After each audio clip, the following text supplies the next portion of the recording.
mobile di Treviso, 8 arrestati tra la Marca, il Padovano e Bassano, riciclavano all'estero fiumi di denaro delle attività cinesi nel territorio. Rintracciato e denunciato dai carabinieri cittadino marocchino che ha ferito gravemente il 48enne a Mogliano. Mi sono difeso, ha detto, lui mi minacciava con un coltello, la vittima ancora grave in ospedale, rischia danni permanenti. Intanto nell'area della stazione a Mogliano il clima è incandescente, cittadini e negozianti abbiamo paura di uscire di casa, il sindaco chiede al prefetto un incontro, valuti se ci sono le condizioni per la zona rossa. Presunte torture e abusi in questura a Verona, i PM chiedono il rinvio a giudizio per 16 agenti di polizia, i fatti che avevano sconvolto la città erano avvenuti nel 2022. Incontro con gli artigiani a San Donà di Piave, primo impegno in Veneto da vice segretario federale della Lega per il generale Vannacci, malumori per la mia nomina, mi piacerebbe conoscere Roberto Marcato. Regionali, il nome di Giovanni Manildo come candidato governatore per il centro-sinistra è sempre più concreto, una scelta che potrebbe anche muovere azione verso il campo largo, ieri sera dibattito a Ringa. Riaperto al pubblico il sacrario dell'Aiten di Asiago, chiuso da anni, grande emozione in altopiano dove è arrivato anche il sottosegretario alla difesa Isabella Rauti. Dal 31 maggio parte la tredicina in preparazione della festa di Sant'Antonio che si celebra il 13 giugno, un cammino di fede e devozione con la basilica aperta e pronta ad accogliere pellegrini di speranza nell'anno del Giubileo. Edizione regionale dei telegiornali di Antena 3, buonasera e ben ritrovati. Dunque in primo piano la cronaca con l'operazione della squadra mobile della questura di Treviso. Il bilancio è di 8 persone arrestate tra la Marca, il Padovano e Bassano. Riciclavano all'estero fiumi di denaro delle attività cinesi nel territorio. Riciclaggio di denaro, frutto di attività illecite come la prostituzione nei centri massaggi, ma anche di normali ristoranti, maxi market, negozi di abbigliamento sottratto al fisco. Soldi che venivano raccolti da un'organizzazione italo-cinese e poi trasferiti all'estero su conti anch'essi cinesi. La squadra mobile di Treviso ha dato esecuzione a 7 ordinanze di custodia cautelare in carcere e una agli arresti domiciliari nei confronti di 3 imprenditori italiani, un 65enne di Castelfranco, un 61enne di Casale di Scodosia e un 36enne di Bassano del Grappa e 5 cittadini cinesi residenti tra Solesino, Monselice, Treviso e Bologna. Sono accusati a vario titolo di associazione a delinquere finalizzata al riciclaggio di denaro e al suo trasferimento fraudolento all'estero nell'ambito dell'operazione ribattezzata Tesori d'Oriente. Erano i 3 italiani, imprenditori del settore del recupero e smaltimento dei metalli, a favorire il transito del denaro in conti correnti cinesi all'estero previo il trattenimento di una percentuale. Treviso e Padova le province maggiormente interessate dalla raccolta di denaro, estesa tuttavia anche ad altre zone di Veneto, Friuli ed Emilia-Romagna.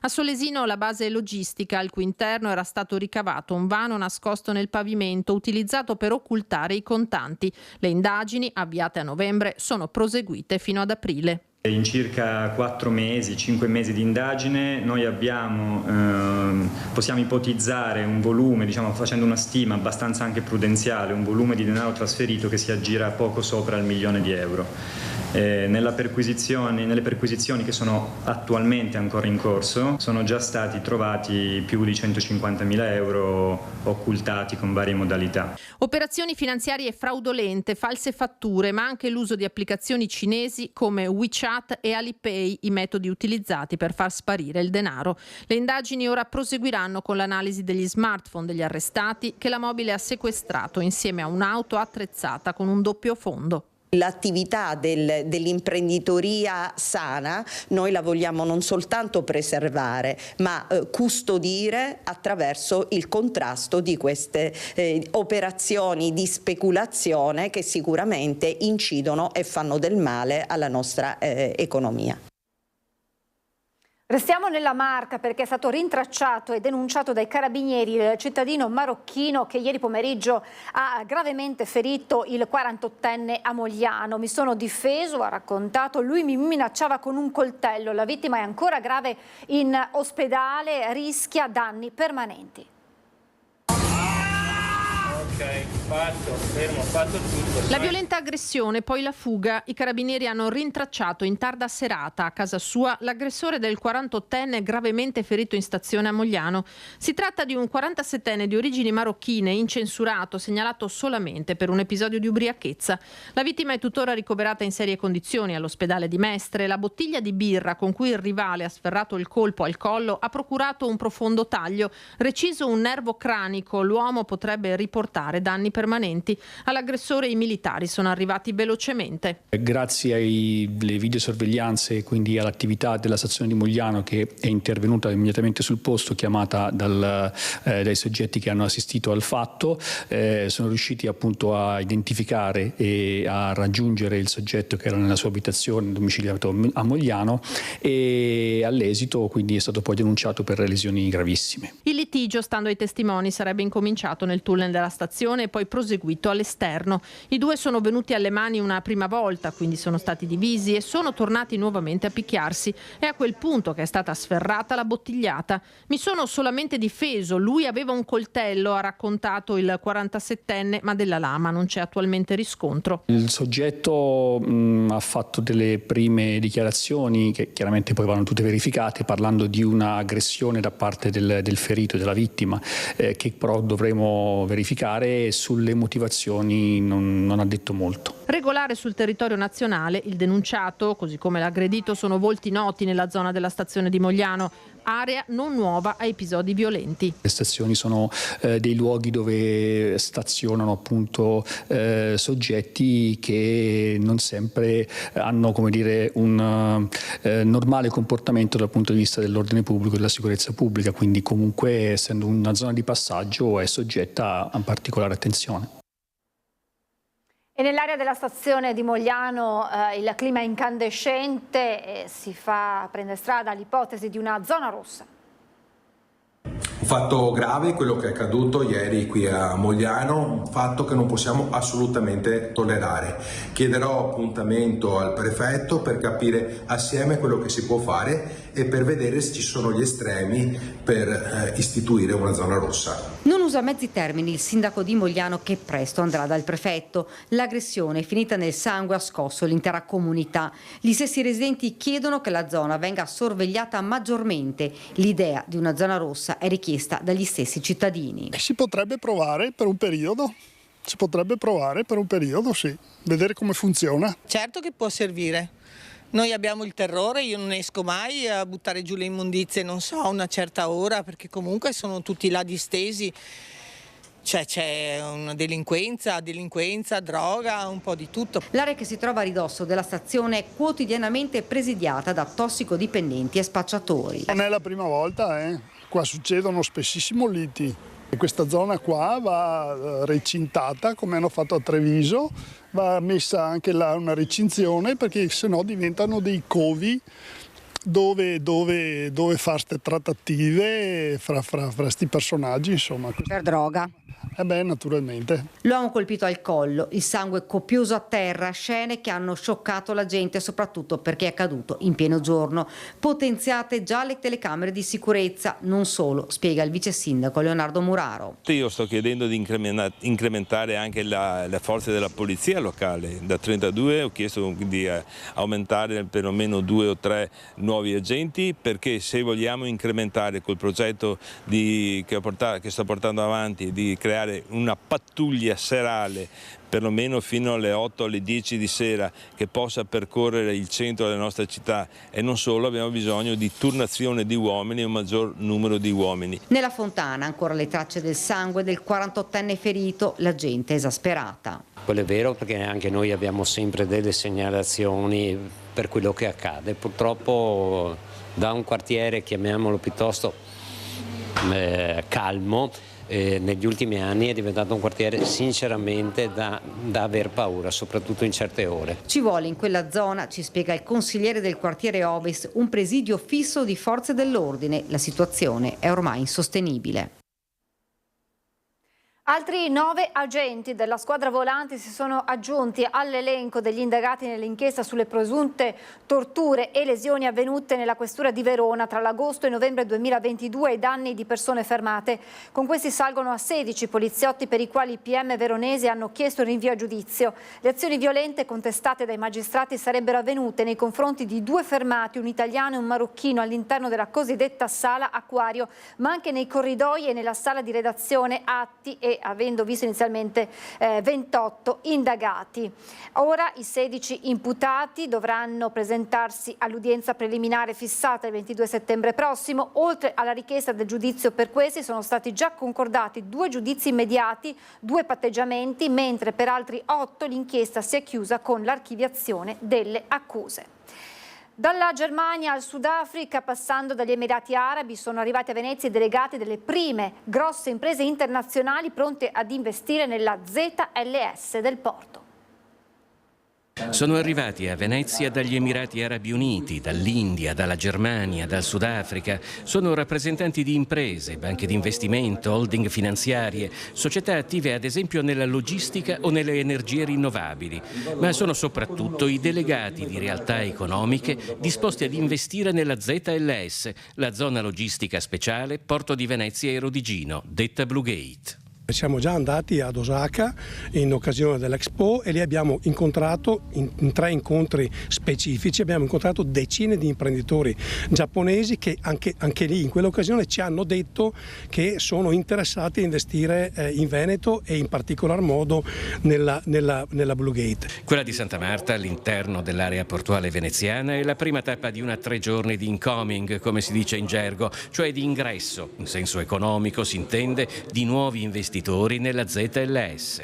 Gli investitori vengono da noi per la ZLS, ma vengono da noi perché siamo il porto che ha 65 km di rete ferroviaria all'interno del porto, perché siamo un porto che sta lavorando con 1 miliardo di investimenti sull'accessibilità sia marittima, sia stradale, sia ferroviaria, e siamo un porto che ha una possibilità di mettere a disposizione tutti i collegamenti attraverso i nostri terminal, quindi un porto che ha terminal contenitori, che ha terminal rinfuse. Attraverso le sue agevolazioni, la ZLS nasce con obiettivi estremamente ambiziosi. Si stima infatti che possa portare tra Venezia e Rovigo quasi 2,5 miliardi di investimenti e 177.000 posti di lavoro, con un incremento del 40% dell'export e dell'8,4% del traffico portuale. Di sicuro, perlomeno dopo anni di monocultura turistica, ha riportato a Venezia un dibattito su uno sviluppo economico solido, basato su industria, ricerca e commercio. Qui abbiamo un credito d'imposta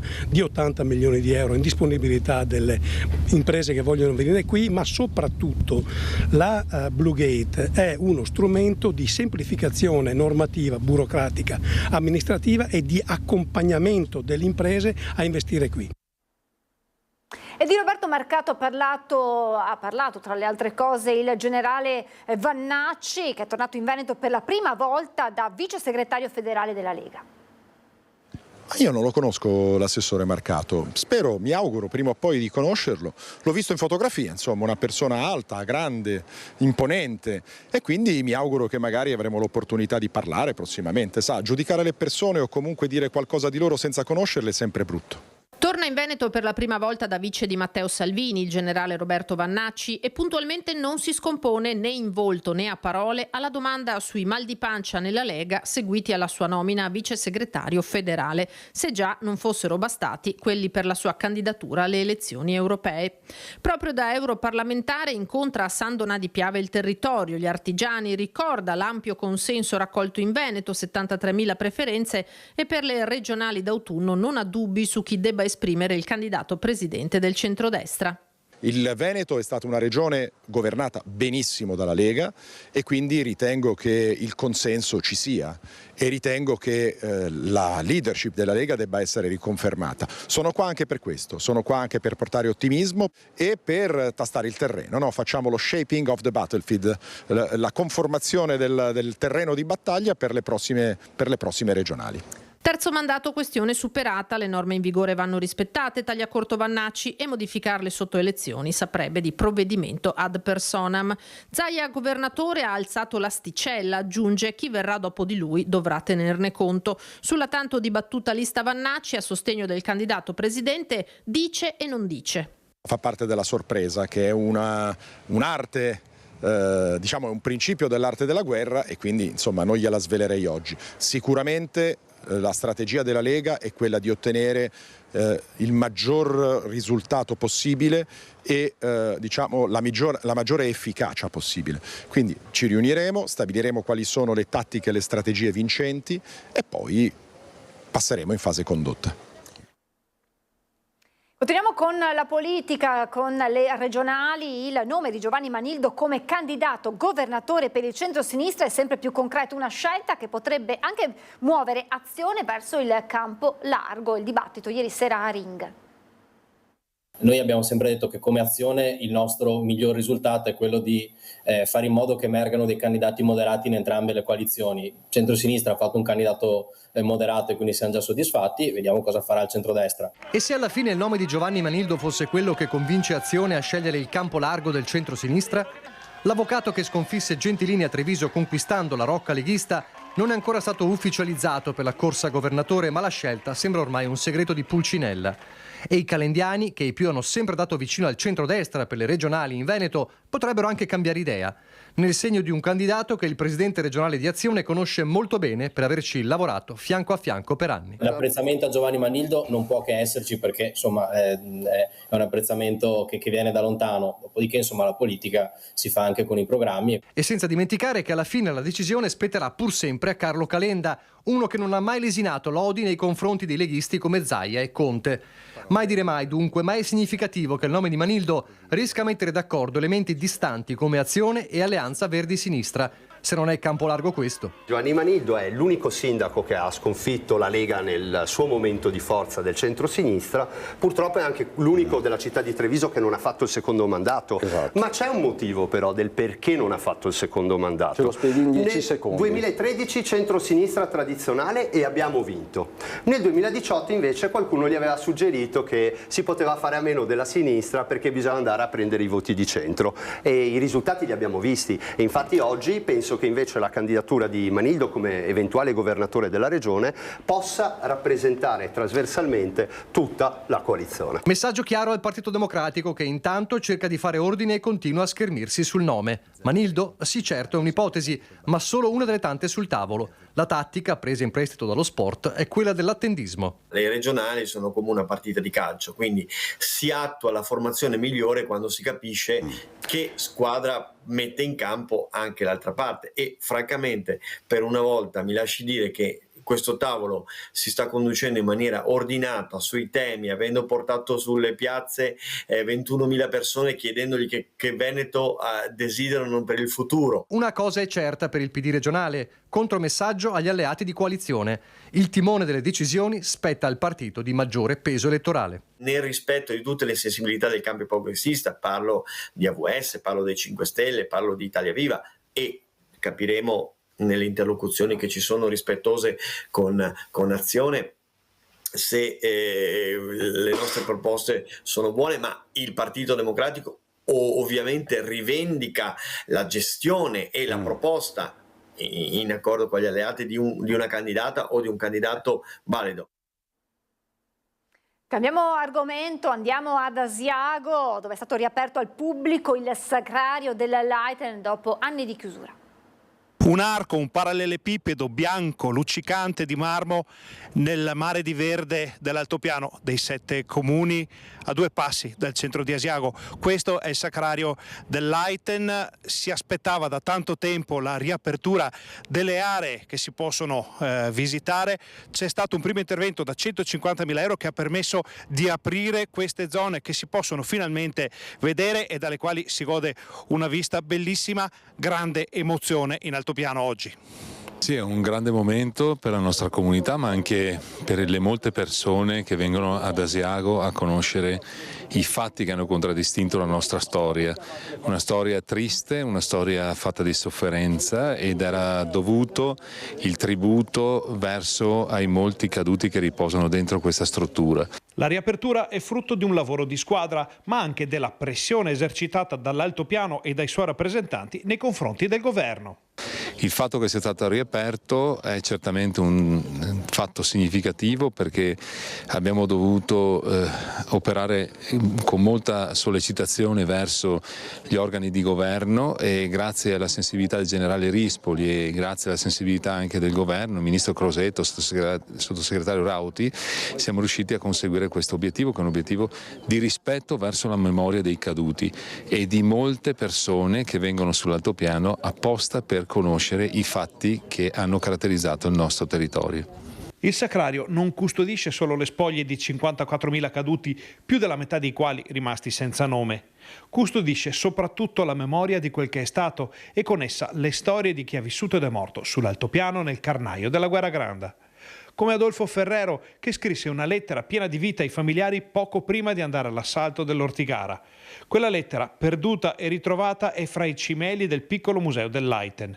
E anche il sottosegretario alla difesa ha voluto soffermarsi davanti a quel volto e a quelle righe in un momento di grande coinvolgimento.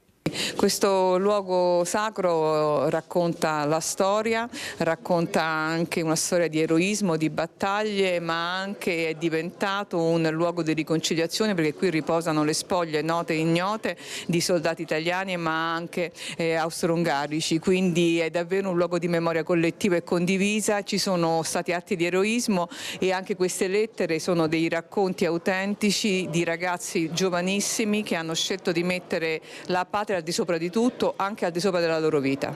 La cerimonia si conclude con la visita delle autorità, con l'omaggio degli scolari di Asiago al sottosegretario di un plastico del Sacrario. Poi il colle e il suo monumento tornano alla loro sacra quiete. Da qui lo sguardo spazia a 360 gradi sui luoghi delle battaglie della Prima Guerra Mondiale, luoghi che hanno segnato la storia, e oggi in questo luogo di pace parte un percorso per non dimenticare. Dal 31 maggio parte la tredicina in preparazione della festa di Sant'Antonio che si celebra il 13 giugno. Un cammino nel nome del santo, la sua basilica pronta ad accogliere pellegrini da ogni parte del mondo in questo 2025, anno giubilare nel segno della speranza. Partirà sabato 31 maggio il cammino di preparazione alla festa di Sant'Antonio, 13 giorni in cui comunità cristiane in arrivo da tutto il Triveneto e per la prima volta anche le arciconfraternite pregheranno insieme chiedendo a Frate Antonio di illuminare i passi con il dono della virtù teologale su cui Papa Francesco ci ha chiamato a riflettere aprendo l'anno del Giubileo, segnato poi dalla sua morte e dall'elezione al soglio pontificio di Papa Leone XIV, agostiniano come lo stesso Sant'Antonio prima di abbracciare l'ordine francescano. Una grande gioia accogliere i pellegrini, quasi 1 milione lo scorso anno, quelli transitati nella Cappella delle Reliquie, racconta il rettore della Basilica, padre Antonio Ramina. È sempre bello poter toccare con mano e sperimentare questo ricostituirsi del popolo antoniano attorno alla sua devozione. Credo che sia un bel momento per condividere un clima di festa e anche di preghiera. Con i pellegrinaggi delle diocesi del Triveneto, anche quelli di comunità e associazioni ecclesiali, domenica 8 giugno presiderà la celebrazione delle 11 il cardinal Marcello Semeraro, prefetto del Dicastero per le cause dei santi, che celebrerà la messa per i genitori colpiti dalla perdita di un figlio. La messa delle 18 di domenica 8 giugno sarà poi presieduta dal cardinale Matteo Zuppi, arcivescovo di Bologna e presidente della CEI, che accompagnerà il pellegrinaggio della comunità di Sant'Egidio. E siamo in chiusura, vi lascio ora alla sigla e alle previsioni del tempo. Grazie per averci seguito, buona serata.